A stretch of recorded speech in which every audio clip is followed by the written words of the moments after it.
Hello student, ये जो मेरा वीडियो है ये 11th क्लास के बच्चों के लिए है जो 11th क्लास के अंदर मैथ्स लेना चाहते हैं उनके लिए है। तो हमने प्रीवियस लेक्चर में किन किन टॉपिक्स के बारे में बात की थी। अभी मैं आपको बेसिक मैथमेटिक्स के बारे में बता रहा हूँ। प्रीवियस क्लास में हमने क्वाड्रेटिक इक्वेशन के बारे में पढ़ा था, हमने ग्राफ ऑफ क्वाड्रेटिक इक्वेशन पढ़ा था, और जो मेरा जस्ट प्रीवियस वीडियो था उसके अंदर मैंने आपको बेसिक इनइक्वालिटीज को स्टार्ट करवाया था। उसके अंदर मैंने उसके वर्किंग स्टेप और एक एग्जाम्पल आपको सॉल्व करवाया था। वर्किंग स्टेप मैंने आपको क्या क्या बताए थे? मैंने आपको बताया था किसी भी इनइक्वालिटी को सॉल्व करने के लिए आपको 5 बेसिक स्टेप्स के बारे में ध्यान रखना है। सबसे पहला स्टेप ये था कि आपको जो भी एक्सप्रेशन दिया गया है उसको फैक्टर्स बना लोगे, आप उसके फैक्टराइजेशन करके फैक्टर बना लोगे। उसके बाद मैंने आपको बताया था कि आप क्रिटिकल पॉइंट्स को फाइंड आउट करोगे। थर्ड के अंदर मैंने आपको बताया था कि आप उसको क्या करोगे, नंबर लाइन के ऊपर ले लोगे, और नंबर लाइन के ऊपर लेने के बाद जो राइट मोस्ट पार्ट होगा उस पर प्लस का साइन लगा दोगे और साइन चेंज करोगे। अब मैंने वहां पे आपको एक कंसेप्ट बताया था, मैंने कहा साइन चेंज किसका होगा, ऑड ब्रैकेट्स के लिए हमेशा साइन चेंज होगा। क्लियर ये वाली बात, ये आपको ध्यान में रखनी है। उसके बाद मैंने आपको बताया था कि अगर ग्रेटर देन की इनइक्वालिटी है तो आप क्या करोगे, प्लस एरिया लोगे, और अगर लेस देन की इनइक्वालिटी है तो आप नेगेटिव एरिया को ले लोगे। ठीक है, तो मैंने आपको प्रीवियस लेक्चर में एक एग्जांपल करवाया था। क्या था example? X cube minus 6x² plus 11x minus 6 greater than 0। ये आपके एग्जांपल था। क्लियर है? मैंने बोला इसके फैक्टराइजेशन कर लो, तो आप इस टर्म्स को ध्यान रखो। अब आप 11th क्लास में आ गए हो। ये जो होता है ये बहुत इंपॉर्टेंट होता है मैथ्स के अंदर एक्सप्रेशन। इसके जो फैक्टर्स बनते हैं वो बनते हैं x-1, x-2 और x-3 ग्रेटर देन 0। तो मेरे पास क्रिटिकल पॉइंट क्या क्या आए थे? क्रिटिकल पॉइंट्स ये मेरे पास आए थे, x की वैल्यू 1, 2 एंड 3। ये 3 क्रिटिकल पॉइंट आए। इनको आप नंबर लाइन पे ले लोगे, 1, 2 एंड 3। अब आपको क्या करना है, सबसे राइट मोस्ट पे प्लस। अब देखो ब्रैकेट साइन किस तरीके से लगाना है, 3 के ब्रैकेट के पास जाना है। ये रहा 3 का ब्रैकेट। ये कौन सा है, इवन है या ऑड है? इसकी पावर 1 है तो ये ऑड ब्रैकेट है। ऑड ब्रैकेट होता है तो साइन चेंज हो जाता है, प्लस का माइनस। अब 2 वाले ब्रैकेट के पास जाओगे, ये भी ऑड ब्रैकेट है तो साइन चेंज हो जाएगा, माइनस है तो ये प्लस हो जाएगा। फिर 1 वाले ब्रैकेट के पास जाओगे तो ये ऑड है, ये भी साइन चेंज कर देगा। अब इनइक्वालिटी कैसी है देखो, ग्रेटर देन की है, ग्रेटर देन के, तो ग्रेटर देन में कौन सा होता है, प्लस का एरिया होता है, ये एरिया आ जाएगा। और कौन सा है प्लस का एरिया, ये एरिया। तो इसका आंसर क्या होगा, इसका आंसर क्या होगा, इसका आंसर होगा कि जो x की वैल्यू है ये आपके 1 से 2, ठीक है, साथ ही साथ यूनियन, इसको यूनियन बोलते हैं, साथ ही साथ 3 से इनफाइनाइट की वैल्यू रहेगी। इसका मतलब क्या है? कई बच्चों ने मेरे को कमेंट करके पूछा था, व्हाट्सएप करके पूछा कि सर इसका मतलब क्या है। इसका मतलब बेटा ये है कि अगर आप 1 से 2 की वैल्यू या 3 से इनफाइनाइट की वैल्यू कोई भी आप इसके अंदर रख के देख लो, ये हमेशा 0 से बड़ा आएगा। अगर आप इसके अलावा कुछ भी वैल्यू रखोगे तो ये 0 से छोटा आएगा। जैसे लोगों ने माना कि सर ऐसा कैसे हो सकता है, तो मैंने उनको बताया कि आप इसके अंदर सपोज आप इसमें 0 रख के देख लो, 0 रखो, ये 0, ये 0, ये 0, ये -6। देखो इसके अंदर के जो भी आंसर होंगे इसके लिए हमेशा ये पॉजिटिव रहेगा। अब कई लोगों ने मेरे को क्या डाउट पूछा कि सर यहाँ पे आपने ओपन ब्रैकेट लगाए, ये आपके क्लोज ब्रैकेट कब बनते, बड़ा ब्रैकेट कब लगाते हैं? तो मान लो क्वेश्चन ऐसा होता, सपोज क्वेश्चन ऐसा होता, x³ minus 6x² plus 11x minus 6 greater than और इक्वल टू। जब ऐसा साइन होता तो इसका आंसर कैसा होता? इसका आंसर होता 1 से 2 यूनियन 3 से इंफिनिटी। ये इसका आंसर होता है। यहाँ पे बड़े ब्रैकेट लग जाते हैं। ये होता है शामिल है, इंक्लूड है। इंक्लूड होता है तो बड़ा ब्रैकेट होता है, और जब एक्सक्लूड होता है वो चीजें शामिल नहीं होती है तो छोटा ब्रैकेट यहाँ पे आता है। समझ पा रहे हो? अब आप पूछोगे सर यहाँ पे क्यों नहीं है? इनफाइनाइट को कभी भी हम इंक्लूड नहीं कर पाते, इसलिए हमेशा इनफाइनाइट पे ओपन ब्रैकेट लगता है। तो ये जो क्वेश्चन था ये हमने प्रीवियस लेक्चर में देखा था, पिछली क्लास में देखा था। यहाँ पर हम 2-3 क्वेश्चन और करते हैं, आप इसको देख लो, चाहो तो पॉज करके नोट कर सकते हो। हम आगे की तरफ बढ़ते हैं, आप इसको पॉज करके नोट कर लो। हम आगे की तरफ बढ़ते हैं, एक क्वेश्चन और देखते हैं। जैसे आपसे पूछा गया x-1 का square into x-4 greater than 0, इसको सॉल्व करेंगे। Pause video. क्लियर है? ये वाला क्वेश्चन है। अब तो इसमें देखो पहला स्टेप तो डायरेक्ट लगा हुआ है, फैक्टराइजेशन हुए हुए, सीधे मुझे क्रिटिकल पॉइंट लिखने हैं। क्रिटिकल पॉइंट बता सकते हो क्या होंगे इसके क्रिटिकल पॉइंट्स? तो इसके क्रिटिकल पॉइंट्स हो जाएंगे x की वैल्यू 1 और 4। तो आप क्या करोगे इसको नंबर लाइन पे, एक तो 1 आएगा और एक आएगा आपके 4। अब देखो सबसे पहले प्लस, ये प्लस लगा दिया। अब 4 के पास आए, 4 का कौन सा ब्रैकेट है? ऑड ब्रैकेट है, ऑड ब्रैकेट साइन चेंज, ये आ गया। अब 1 के पास आए, 1 का ब्रैकेट, अरे 1 का तो इवन ब्रैकेट है, even bracket no sign change, कोई साइन चेंज नहीं होगा, जो प्रीवियस साइन है वही कैरी हो जाएगा, ये कैरी हो गया। अब मान लो अब इसका आंसर लिखना है तो ग्रेटर देन है, जब भी ग्रेटर देन का होता है तो हमेशा प्लस वाला एरिया आता है। तो इसका आंसर क्या हो जाएगा? x की जो वैल्यू है वो किससे बिलोंग करेगी? ये बिलोंग करेगी 4 से लेकर इनफाइनाइट तक। मान लो क्वेश्चन ऐसा है, यहाँ पर शामिल है तो यहाँ पर 4 के ऊपर बड़ा साइन लग जाएगा, इनफाइनाइट कभी भी इंक्लूड नहीं होता, तो ये आंसर होगा। 4 या इससे बड़ी वैल्यू ले लो, वो हमेशा 0 से बड़ी बताएगी। क्लियर है? एक क्वेश्चन और देखते हैं, एक क्वेश्चन और देखते हैं, उससे आपको एक कंसेप्ट समझ में आएगा। एक क्वेश्चन और देखते हैं। क्वेश्चन है आपका -x² plus x plus 12 greater than 0। मैं आपके वो क्वेश्चन ले रहा हूं जिससे आपके कंसेप्ट बनेंगे, जिससे आपके कंसेप्ट क्लियर होंगे। अब ये क्वेश्चन है, देखो इनइक्वालिटी में क्या होता है या इक्वेशन होता है, उसका फंडा क्या होता है? जो लीडिंग कोफिशिएंट होता है, यानी कि जो x² या जो x की जो हाईएस्ट पावर होती है उसका जो कोफिशिएंट होता है वो हमेशा पॉजिटिव रहता है, हमेशा पॉजिटिव रहेगा। इसका मतलब ये पॉजिटिव रहना चाहिए। तो मैंने क्या किया? माइनस कॉमन ले लिया, माइनस कॉमन ले लिया। तो क्या हो जाएगा? x² minus x minus 12 greater than 0। अब यहाँ पर फंडा समझना, बच्चों की बहुत मिस्टेक होती है यहाँ पर। जैसे मान लो एक चीज समझना, मैं कह देता हूं कि मेरा जो 3 है वो बड़ा है 1 से, ये बात है, इसको एग्री करते हैं, इसको एग्री करते हैं, बिल्कुल ये बात सही है। 3 की वैल्यू हमेशा 1 से बड़ी होती है। अब अगर हम दोनों तरफ नेगेटिव लगा देते हैं या मान लो माइनस ले लेते हैं इसमें, तो क्या होगा? -3 और -1 बन जाता है। क्या ये बात सही है क्या? बिल्कुल नहीं। -3 की वैल्यू -1 से बड़ी नहीं होती। यानी कि जब भी क्वेश्चन के अंदर माइनस आता है तो आपका इनइक्वालिटी का साइन, जैसे अभी जब भी माइनस आएगा इनइक्वालिटी का साइन बदल जाता है, क्योंकि माइनस के अंदर जो बड़ी संख्या होती है वो छोटी बन जाती है। इस वजह से आप ये कंसेप्ट है, रामबाण है, आप ध्यान रखना, जब भी माइनस कॉमन आता है तो आपका जो इनइक्वालिटी का साइन होता है वो बदल जाता है। यानी कि जब आप माइनस को उधर लेके जाओगे, x² माइनस x माइनस 12, ये लेस देन 0 हो जाएगी, ये चीज लेस देन। ये चीज इस पॉइंट पर बच्चों की बहुत मिस्टेक होती है। आंसर जो प्लस के लिखने होते हैं वो माइनस में लिख देते हैं, जो माइनस में लिखने होते हैं वो प्लस में लिख देते हैं। क्लियर है? अब ये आपके लिए बहुत सिंपल क्वेश्चन बन गया, नॉर्मल क्वेश्चन बन गया। इसको फैक्टराइजेशन अगर आप करते हो तो माइनस है, तो आप देख सकते हो माइनस, इसके क्या हो जाएगा? -3 हो जाएगा, और आपके सॉरी माइनस का 4 हो जाएगा और प्लस का 3 हो जाएगा, लेस देन 0 है। तो हमारे पास क्रिटिकल पॉइंट कितने निकले? क्रिटिकल पॉइंट्स हमारे पास 2 निकल गया है x के। कौन कौन से? एक तो 4 निकल गया है, इसको 0 के बराबर किया तो, और एक आपके -3। इसको नंबर लाइन पे ले लो, एक -3 है और एक 4 है। ये प्लस साइन, ये माइनस साइन, ये प्लस साइन। क्लियर है?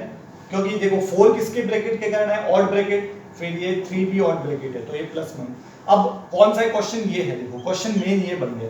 इसमें लेस देन की इनइक्वालिटी है, तो लेस देन में कौन सा आंसर है? ये वाला। तो x की वैल्यू क्या हो जाएगी? -3 से लेकर 4 के बीच में। समझ पा सकते हो इस चीज को? तो ये क्वेश्चन बहुत इंपॉर्टेंट है। मैं आपको केवल वही क्वेश्चन करवा रहा हूँ जिसमें आपके कंसेप्ट क्लियर होंगे। फिर मैं आपको एक PDF फाइल भेज दूंगा जिससे आप ये चीजें देख सकते हो। इसको बोला जाता है इनइक्वालिटीज की प्रॉब्लम। क्लियर है ये वाली बात? तो इसको देखेंगे आप, और आगे की तरफ बढ़ते 1-2 क्वेश्चन और देखेंगे, पॉज करके नोट करेंगे। ठीक है, तो हमने 2 प्रॉब्लम्स के ऊपर देख लिया। एक प्रॉब्लम आप इसको सॉल्व करने की कोशिश करोगे, ये मैंने आपके सामने लिख दी है, इसके बारे में आप लिखोगे, देखोगे ये किस तरीके से सॉल्व होता है। तो मैं आपको इसके लिए 30 सेकंड का टाइम देता हूँ, इसमें आप सॉल्यूशन निकालोगे, x की वैल्यू को फाइंड आउट करने की कोशिश करोगे। 30 सेकंड है आपके पास।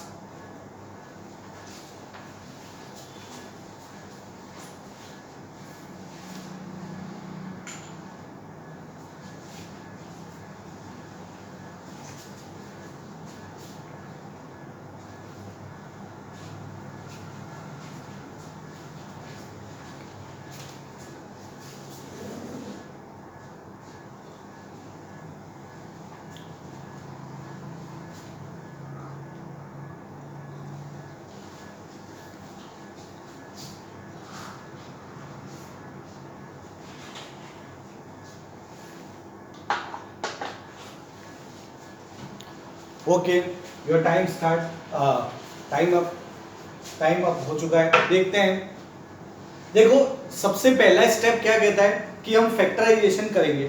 फैक्टराइजेशन हो चुका है, हम इसके क्रिटिकल पॉइंट्स को निकालते हैं। क्रिटिकल पॉइंट्स कौन कौन है देखते हैं। क्रिटिकल पॉइंट्स के बारे में चर्चा करते हैं। एक एक ब्रैकेट के पास जाते हैं और उनसे पूछते हैं कि आपका क्रिटिकल पॉइंट क्या होगा। क्लियर है। तो सबसे पहले इस ब्रैकेट के पास आए, इसका क्रिटिकल पॉइंट कितना होगा, 7 होगा या -7 होगा।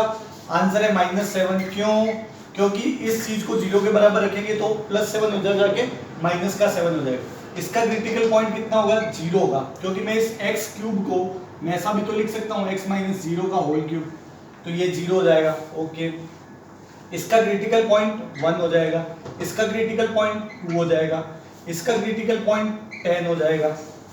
ठीक है, इसका क्रिटिकल पॉइंट -1 हो जाएगा, इसका क्रिटिकल पॉइंट 4 हो जाएगा। ये सारे मैंने क्रिटिकल पॉइंट्स को लिख दिया है। अब क्या करेंगे, इनको हम लेंगे नंबर लाइन के ऊपर। नंबर लाइन के ऊपर लेंगे, सबसे पहले -7 है, ये -7, उसके बाद माइनस का 1 है, ये -1, फिर 0 है, ये 0, फिर 1 है 1, फिर 2 है, फिर 4 है और फिर 10। कोई बचा क्या, 1 2 3 4 5 6 7, 1 2 3 4 5 6 7, सारे पॉइंट आ चुके हैं। अब क्या करना है, सबसे पहले जो राइट मोस्ट पार्ट है उसके ऊपर प्लस का साइन लगा देना है, ये प्लस लगा दिया। अब क्या करना है, साइन को देखना है, डिसाइड करना है। 10 के पास है, 10 इस ब्रैकेट के पास है, कौन सा ब्रैकेट है देखें, odd bracket, sign change, plus है अगर ये अगर प्लस है तो यहाँ पर आ जाएगा माइनस। 4 के पास है, 4 का ब्रैकेट ऑड है, odd sign bracket, odd bracket sign change. 2 के पास है, 2 कौन से ब्रैकेट से है, 2 इस ब्रैकेट से है, इसकी पावर इवन है, even power no sign change, यानी कि जो पिछला होगा वही कैरी हो जाएगा, प्लस है तो प्लस हो जाएगा। अब हम आए 1 के पास, 1 का ऑड ब्रैकेट है, तो ये अच्छा 1 का सॉरी ये है ऑड ब्रैकेट है, ये भी odd bracket sign change, 0 odd bracket है साइन चेंज, -1 यहाँ से आया ऑड ब्रैकेट है, यहाँ पर साइन चेंज हो जाएगा, -7 इवन ब्रैकेट है तो साइन चेंज नहीं होगा। क्लियर है। इनइक्वालिटी कौन सी है, ग्रेटर देन की है, ग्रेटर देन है तो क्या हो जाएगा, यहाँ पर ये वाला आंसर आएगा, प्लस वाले आंसर आ जाएंगे, ये वाला आंसर आएगा, ये वाला आंसर आएगा और कौन सा आएगा, ये वाला आंसर आएगा। तो x की वैल्यू क्या हो जाएगी, x की वैल्यू हो जाएगी आपके -1 से 0 यूनियन 1 से 2, 2 से 4, तो मैं डायरेक्ट कह सकता हूँ 1 से 4 है, ये कंटिन्यूअस में हो जाएगा 1 से 4 यूनियन, साथ ही साथ ये 10 से लेकर इंफिनिटी, तो ये इसका कंप्लीट आंसर आपका मिल जाएगा, ये आपका कंप्लीट आंसर इसका हो जाएगा। क्लियर है ये वाली बात। दिखने में ये बहुत बड़ा क्वेश्चन है, लेकिन इसको जब हमने सॉल्व किया तो ये क्वेश्चन धराशायी हो गया। ठीक है, तो मैं आपको और बहुत सारे ऐसे क्वेश्चंस दे दूंगा सॉल्व करने के लिए, उसको आप सॉल्व कर सकते हैं। एक क्वेश्चन और लेता हूं जो आपको एक्सप्लेन करता हूं, और उसके बाद हम क्या करेंगे, नेक्स्ट जो कुछ इंपॉर्टेंट पॉइंट्स है उनको देखेंगे और इसको आगे बढ़ाएंगे। ठीक है, तो आप इसको नोट कर सकते हैं आराम से।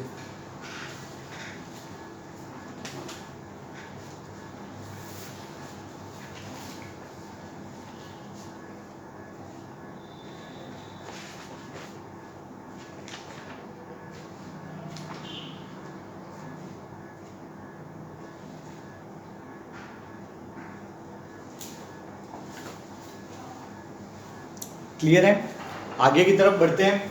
एक क्वेश्चन आपके पूछा गया है एनडीए के एग्जाम में, क्या है, मैं आपको क्वेश्चन लिखवा देता हूं, उसके आंसर थे बहुत सारे। क्वेश्चन साफ साफ ऐसा दिया हुआ है, सॉल्व करके x² + 4x + 3, ये तो आपसे हो ही जाएगा, चलो इसी को लिख देते हैं, x² + 4x + 3 x³ - 6x² + 11x - 6 > 0, ये वाला आपके क्वेश्चन है। तो इसको हमने किस तरीके से सॉल्व करना सीखा है, मैंने आपको बताया। सबसे पहले हम क्या कर देंगे, इसके फैक्टराइजेशन कर देंगे। फैक्टराइजेशन आपको आता है, ऊपर वाले के फैक्टराइजेशन करेंगे, x + 1 x + 3, मल्टीप्लाई करने पर 3 और ऐड और सब्ट्रैक्ट करने पर 4। नीचे वाला देखो यही आ गया, ये बहुत एग्जाम में आता है, ये वाला फैक्टर बहुत एग्जाम में आता है। इसके क्या हो जाएगा, x - 1 x minus 2 x minus 3। इसको याद कर लेना, इसके फैक्टर्स आप x minus 1 x minus 2 x minus 3 का क्या होता है x cube minus 6x square plus 11x minus 6। ये हो जाएगा आपका ग्रेटर देन 0, ये हो जाएगा आपका ग्रेटर देन 0। तो यहाँ से आपके कितने क्रिटिकल पॉइंट्स निकलेंगे? क्रिटिकल पॉइंट्स आपके पास यहाँ पर क्रिटिकल पॉइंट निकलते हैं -1 -3 -1 -3 1 2 3 1 2 3। क्लियर है ये वाली बात? इसको अगर हम नंबर लाइन पे लेते हैं, इसको अगर हम नंबर लाइन पे लेते हैं, ये -1 ये -3 ये सॉरी उल्टा लिख दिया, पहले -3 आएगा फिर -1 आएगा 1 2 एंड 3। राइट मोस्ट पार्ट पे क्या हो जाएगा? Positive negative. अच्छा ब्रैकेट सारे देखो कैसे है, सारे ब्रैकेट आपके ऑड है, ऑड ब्रैकेट है तो sign change plus minus plus minus plus minus. Clear है? ग्रेटर देन है तो आपका ये एरिया आएगा, ये एरिया आएगा और ये एरिया आएगा। तो x की वैल्यू क्या क्या हो जाएगी आपके? -3 से -1 यूनियन 1 से 2 यूनियन 3 से इंफिनिटी। इसके लिए सारी x की वैल्यू पॉजिटिव आएगी। ठीक है, तो आप इसको नोट कर सकते हैं। लेक्चर के लास्ट में आपको क्वेश्चंस देके जाऊंगा मैं, इसको नोट करें, आपको पॉज करके नोट करें। तो हमने बेसिक इनइक्वालिटी के बारे में सीख लिया है। यकीन मानिए अगर आपको इनइक्वालिटी आता है तो आप 12th के अंदर बहुत सारे चैप्टर आसानी से कर दोगे, क्योंकि वहां पर आपको एक कंसेप्ट बताया जाता है जो आप आराम से सीख लेते हो। उसके बाद इनइक्वालिटी की प्रॉब्लम्स बन जाती है। आप increasing function, decreasing function, maxima, minima जब भी करते हैं तो उसमें इनइक्वालिटी की प्रॉब्लम्स आती है। मेरे को हर साल 12th क्लास में ये वापस बताना पड़ता है। जिन बच्चों को ये आते नहीं है उनको बहुत प्रॉब्लम होती है बाद में ये चीज़ें सीखने के लिए। हम आगे की तरफ बढ़ते हैं। कुछ इंपॉर्टेंट पॉइंट आपको बताता हूँ मैथ्स के अंदर, इंपॉर्टेंट पॉइंट्स जो आपको काम आएंगे, जिनसे आप बहुत सारे प्रॉब्लम सॉल्व कर पाओगे। क्लियर है? सबसे पहला इंपॉर्टेंट पॉइंट, आप एक चीज ध्यान रखोगे, वैसे तो आपके एक चैप्टर आएगा कॉम्प्लेक्स नंबर, उसके अंदर इस पॉइंट के बारे में बता दिया जाएगा। देखो क्या होता है, हमारे पास कोई भी नंबर होता है, सपोज 2 है, अगर मैं उसका स्क्वायर करता हूँ, अगर x की वैल्यू 2 है, अगर मैं इसका स्क्वायर करता हूँ तो क्या हो जाएगा? x की वैल्यू, जैसे x स्क्वायर की वैल्यू क्या हो जाएगी? 4 हो जाएगी। x स्क्वायर की वैल्यू 4 हो जाएगी, तो रूट x की वैल्यू कितनी आ जाएगी? आपके 2 आ जाएगी। कहने का मतलब क्या है, अगर आप +2 है उसका स्क्वायर करोगे तो भी पॉजिटिव आएगा, -2 है उसका स्क्वायर करोगे तो भी पॉजिटिव आएगा। यानी कि मैं बोल सकता हूँ कि जो मेरा रूट होता है, जो मेरा स्क्वायर रूट होता है, ये जो मेरा स्क्वायर रूट है, स्क्वायर रूट जिसको हम बोलते हैं, स्क्वायर रूट के अंदर अगर कोई भी चीज आती है तो वो आपकी क्या होती है? नॉन नेगेटिव होती है। Square root is always non negative, non negative. अब आप पूछोगे कि सर आपने इतना बड़ा टर्म क्यों लिखा है नॉन नेगेटिव? आप पॉजिटिव भी तो बोल सकते हो। नहीं बोल सकता। यहाँ पर दो चीजें आती है, एक आता है नॉन नेगेटिव नंबर और एक आता है पॉजिटिव नंबर। दोनों के अंदर फर्क होता है। क्या फर्क होता है?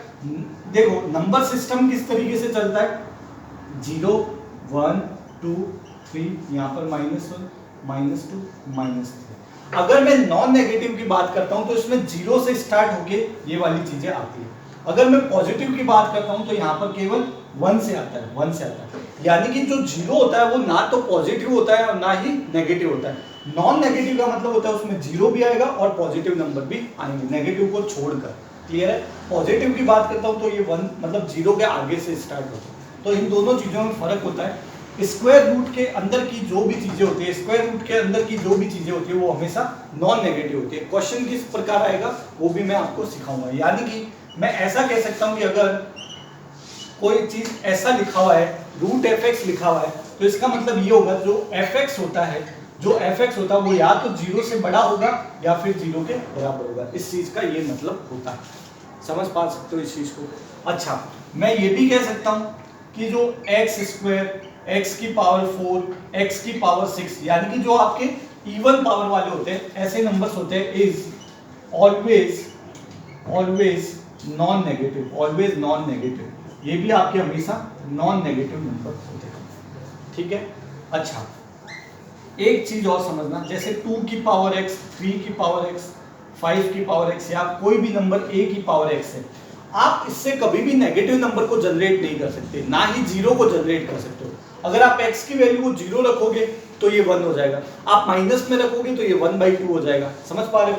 ये जो होते हैं is always positive number, always positive numbers, always positive number. Clear है ये वाली चीज? तो इस तरीके से ये पॉइंट्स है, ये आप नोट करोगे। एक पॉइंट और लिखाते हैं, एक पॉइंट और लिखते हैं। पहले ये 4 पॉइंट आप नोट करोगे आराम से। अच्छा, एक चीज और आती है मॉडुलस। मॉडुलस जिसको मैं ऐसे लिख देता हूं, ऐसे। ये हमेशा क्या होते हैं? नॉन नेगेटिव होते हैं, नॉन नेगेटिव होते हैं, नॉन नेगेटिव नंबर्स होते हैं। सबसे इंपॉर्टेंट पॉइंट है, इसके ऊपर एक क्वेश्चन बना था जेईई के अंदर, वो सुनेंगे। अगर दो नंबर है वो आपके नॉन नेगेटिव है, नॉन नेगेटिव नंबर है, और उनको ऐड किया गया है और वो जीरो के बराबर है, इसका मतलब वो दोनों अलग अलग जीरो के बराबर होंगे। क्या है? If two numbers are non negative and their sum is 0, it means both are equal to 0, both are equal to 0। इसके ऊपर एक क्वेश्चन भी बना हुआ है, वो मैं क्वेश्चन लूंगा आपको, पहले आप आराम से नोट करें, फिर हम एक क्वेश्चन की तरफ बढ़ते हैं। एक क्वेश्चन की तरफ बढ़ते हैं, देखते हैं वो क्वेश्चन क्या है। एक क्वेश्चन देखते हैं इस पॉइंट के ऊपर जो आपके जेईई में पूछा गया है। क्वेश्चन है root of x minus 1 plus mod of x plus 1 equal to 0, then value of x will be option A 0, option B 1, option D -1, option C -1, option D does not exist, यानी कि ये विद्यमान नहीं। अब देखो इस बात को, ये पॉइंट जिसके पढ़ा हुआ है ये क्वेश्चन आराम से कर सकते। ये भी नॉन नेगेटिव है और ये भी नॉन नेगेटिव है, इन दोनों का सम 0 आ रहा है, इन दोनों का सम 0 आ रहा है। इसका मतलब ये भी 0 के बराबर होगा। अगर दो नंबर है वो नॉन नेगेटिव है और उनका सम 0 है, सम 0, इसका मतलब ये है कि वो दोनों 0 के बराबर होंगे। इसका मतलब ये है कि मेरा रूट ऑफ x माइनस 1 ये भी 0 के बराबर होगा। इसका मतलब ये होगा x माइनस 1 बराबर 0, x की value 1, and mod of x plus 1 equal to 0 होगा। ये दोनों अलग अलग 0 के बराबर होंगे, तो यहां से x की वैल्यू आएगी -1। इसका मतलब ये है कि ये कहता है x की वैल्यू 1 होना चाहिए और ये वाला कहता है x की वैल्यू -1 होना चाहिए। इसका मतलब ऐसा कोई भी x का वैल्यू एग्जिस्ट नहीं करेगा जो इसको सेटिस्फाई करे, तो इसका ऑप्शन डी हो जाता है, डज नॉट एग्जिस्ट। क्लियर है ये वाली बात? तो यहां पर मैंने आपको जो बेसिक ऑफ इनइक्वालिटीज है इसके क्वेश्चंस करवाए हैं, इसके सारे क्वेश्चंस मैंने आपको क्लियर करवा दिए और कुछ इंपॉर्टेंट 5 पॉइंट 6 पॉइंट है उनके बारे में बताए हैं। तो आप इनको नोट करेंगे आराम से और मैं आपको एक पीडीएफ फाइल सेंड कर दूंगा जो मेरे पास नंबर रजिस्टर्ड है उनके। अच्छा, एक इन्फॉर्मेशन और है, क्योंकि आपको पता है कि बहुत ही जल्द आपकी ऑफलाइन क्लासेज है जो स्टार्ट होने वाली है। तो ऑफलाइन क्लासेज का प्रोसीजर ये रहेगा कि जो बच्चे इस बार क्या लिमिटेड सीट्स रहेगी, क्योंकि ड्यू टू कोरोना वायरस पूरी क्लास को फुल नहीं कर सकते, जैसे जितनी भी स्ट्रेंथ होगी उसमें हम 50% का ही एनरोलमेंट लेंगे। तो first come first registration, first admission का पॉलिसी रहेगा। जो बच्चे पहले आएंगे उनके रजिस्ट्रेशन पहले होगा। तो आपको क्या करना है, रजिस्ट्रेशन करवाने के लिए या तो आप मोबाइल पे करवा सकते हो मेरे नंबर पे, पुनीत सर के नंबर पे। मेरे नंबर जो है वो ये है 9680906899, या फिर आप पुनीत सर के जो नंबर है, पुनीत सर के नंबर है 9414072337। आप फ़ोन पे भी रजिस्ट्रेशन करवा सकते हैं, या आप हमारे जो कोचिंग का ब्रांच ऑफिस है जो मुरलीधर व्यास कॉलोनी में, वो अभी ओपन रहता है 10 to 6, 10 बजे से 6 बजे तक। वहाँ पर आपके भी आप अपना रजिस्ट्रेशन करवा सकते हैं। इसके अलावा एक और इन्फॉर्मेशन, अगर आपको कोई डाउट है क्लासेस के अंदर, फिजिक्स के अंदर, मैथमेटिक्स के अंदर, तो यहाँ पर टीचर्स अवेलेबल रहते हैं। बहुत सारे बच्चे अभी आके डाउट सॉल्व करते हैं, 1 बाय 1 आते हैं, अपना डाउट सॉल्व कर सकते हैं। तो आप कोचिंग के अंदर आके भी अपने डाउट सॉल्व कर सकते हैं। अगर आपके पास बहुत सारे डाउट इकट्ठा हो गए तो आप कोचिंग आओ, आराम से आपको टीचर्स अवेलेबल मिल जाएंगे, वहाँ पे आप अपने डाउट सॉल्व कर सकते हो। इनको पढ़ते रहिए, कोई डाउट आए आप पूछ सकते हो, यहाँ पे आके भी पूछ सकते हो। Thank you.